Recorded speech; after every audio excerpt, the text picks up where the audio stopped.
سوال جناب doctor doctor صاحب، السلام علیکم ورحمۃ اللہ وبرکاتہ۔ میرا نام محمد ظفر علی ہے، میں بھی ایک میڈیکل کا اسٹوڈنٹ ہوں۔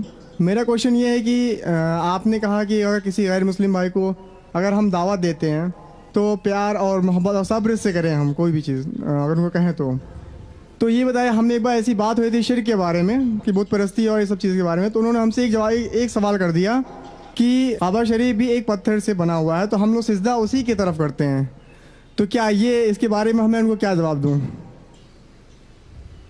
بھائی صاحب نے اچھا سوال کیا، غیر مسلم نے بھی آپ سے اچھا سوال کیا، صحیح سوال ہے بھائی۔ اگر شرک اسلام میں حرام ہے تو آپ مسلمان جب نماز پڑھتے تو کعبہ کو سجدہ کیوں کرتے؟ سوال اچھا ہے، جس کو جواب نہیں بولیں گے نا شیطانی سوال ہے۔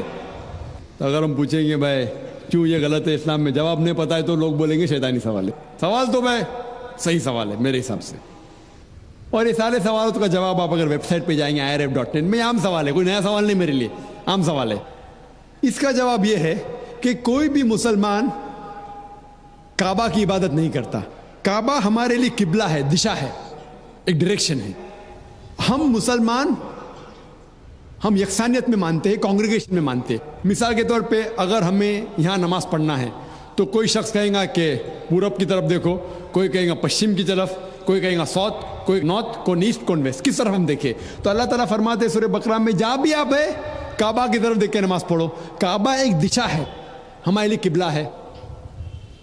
اور جب سب سے پہلے ساری دنیا کا نقشہ جو جغرافی ورلڈ میپ بنائے وہ مسلمانوں نے، الادریسی نے 1154 میں 1154 میں۔ اور جب مسلمان جغرافی ورلڈ میپ بناتے تھے تو ساؤتھ پول اوپر تھا اور نارتھ پول نیچے تھا اور کعبہ بیچ میں تھا۔ یہ ویسٹرنرز انگریز لوگ آئے اور میپ کو الٹا کیا، نارتھ پول اوپر ساؤتھ پول نیچے، بٹ پھر بھی الحمدللہ کعبہ سینٹر میں ہی ہے، بیچ میں ہی ہے۔ تو دنیا کے کوئی بھی حصے میں آپ ہے کعبہ کی طرف دیکھ کے آپ نماز پڑھو۔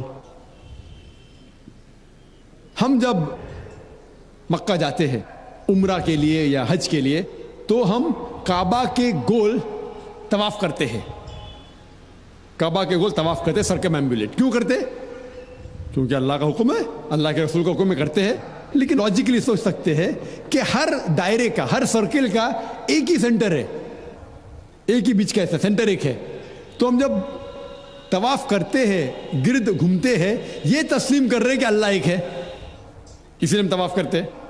اور جو حضرت عمر رضی اللہ عنہ نے کہا کعبہ کے بارے میں، سنگ اسود کے بارے میں، وہ ساری غلط فہمی دور کر لیتا ہے۔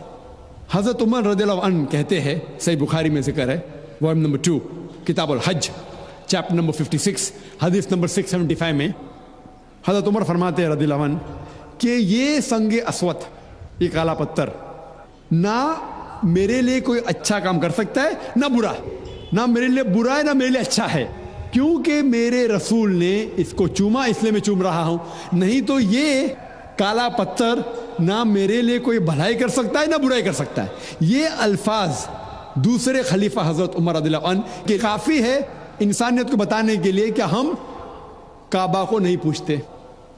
اور ایک تو نقطہ ہم غیر مسلم سے کہہ سکتے، اور جو میں اکثر کہتا ہوں، کہ محمد صلی اللہ علیہ وسلم کے دور میں کئی صحابہ کعبہ پہ کھڑے ہو کے اذان دیتے تھے۔ میں یہ پوچھنا چاہتا ہوں، کوئی بھی بت کی عبادت کرنے والا جو بت کی عبادت کرتا ہے اس کے اوپر کبھی بھی کھڑے نہیں رہیں گا۔ تو صحابہ کعبہ پہ کھڑے ہو کے، حضرت بلال رضی اللہ عنہ وہ کعبہ پہ کھڑے ہو کے اذان دیتے تھے۔ یہ صاف ہے کیونکہ ہم کعبہ کی عبادت نہیں کرتے، اسی لیے صحابہ کعبہ پہ کھڑے ہو کے بھی اذان دیتے تھے۔